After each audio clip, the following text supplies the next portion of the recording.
ദീപികയുടെ colour India മത്സരം Kattappana Vallakkadavu Snehasadan special സ്കൂളിൽ നടന്നു. കട്ടപ്പന നഗരസഭാ കൌൺസിലർ അഡ്വക്കേറ്റ് KJ ബെന്നി പരിപാടി ഉദ്ഘാടനം ചെയ്തു.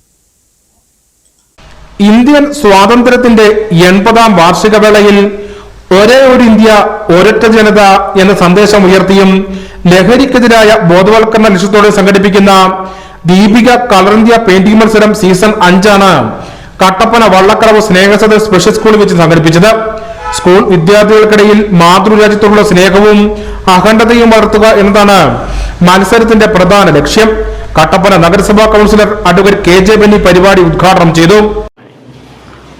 ഒരൊറ്റ ഇന്ത്യ ഒരൊറ്റ ജനത എന്ന മുദ്രാവാക്യം ഉയർത്തിക്കൊണ്ട് ദീപിക സംഘടിപ്പിച്ചിരിക്കുന്ന രാജ്യത്തെമ്പാടുമുള്ള പെയിന്റിംഗ് മത്സരത്തിന്റെ ഭാഗമായിട്ടാണ് ഭിന്നശേഷി കുട്ടികളുടെ ഈ ഒരു പെയിന്റിംഗ് മത്സരം ഇവിടെ നടക്കുന്നത്.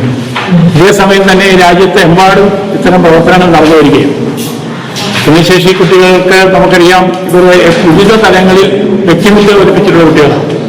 അവർക്ക് ഇപ്പോൾ പെയിന്റിംഗ് രംഗത്തും മികവാർന്ന രൂപത്തിൽ പോകാൻ കഴിയും എന്നതിന്റെ തെളിവായിട്ടാണ് ഈ കുട്ടികൾ ഏകദേശം അരമണിക്കൂറായി ഇവിടെ നിന്ന് പടങ്ങൾ വരച്ച് അവരവരുടെ അഭിരുചിക്കൊത്ത് കളറൊക്കെ ചെയ്ത് നല്ല മിടുക്കന്മാരും മിടുക്കികളുമായിരിക്കുന്നു. ഈ മത്സരത്തിൽ സ്നേഹസദൻ സ്കൂളിന് എല്ലാവിധ വിജയങ്ങളും ആശംസിച്ചുകൊണ്ട് നിർത്തുന്നു. നന്ദി, നമസ്കാരം. രാജ്യത്തിന്റെ 80ാം സ്വാതന്ത്ര്യദിനാഘോഷവും ദീപികയുടെ 140ാം വാർഷികവും ദീപിക ഭാരതീയ സംഘത്തിന്റെ 75ാം വാർഷികവും പ്രമാണിച്ച് ഇത്തവണ വിപുലമായ സമ്മാന പദ്ധതികളാണ് പ്രഖ്യാപിച്ചിരിക്കുന്നത്.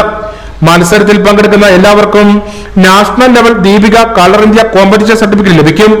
ഓരോ സ്കൂളിലെയും ഓരോ വിഭാഗങ്ങളിലെയും 1ാം സ്ഥാനക്കാർക്ക് സമ്മാനവും സർട്ടിഫിക്കറ്റും, മികച്ച പ്രകടനം കാഴ്ചവെക്കുന്ന കുട്ടികളിൽ ഓരോ വിഭാഗത്തിലും 100 കുട്ടികളിൽ 2 പേർക്ക് ട്രോഫി, ജില്ലാതലത്തിൽ 2ഉം 3ഉം സ്ഥാനം നേടുന്നവർക്ക് പ്രത്യേക സമ്മാനങ്ങൾ, കൂടാതെ സ്കൂളിലെ മൊത്തം കുട്ടികളിൽ നിന്ന് 70% പേരെ പങ്കെടുപ്പിക്കുന്ന സ്കൂളുകൾക്ക് ദീപിക കളർ ഇന്ത്യ സ്പെഷ്യൽ പുരസ്കാരം എന്നിവയും നൽകുന്നു. വള്ളക്കടവ് സ്നേഹസദൻ സ്പെഷ്യൽ സ്കൂൾ പ്രധാനാധ്യാപിക സിസ്റ്റർ ജെസി മരിയ, മറ്റ് സിസ്റ്റർമാർ, അധ്യാപകർ എന്നിവർ പരിപാടികൾക്ക് നേതൃത്വം നൽകി. News bureau Kattappana.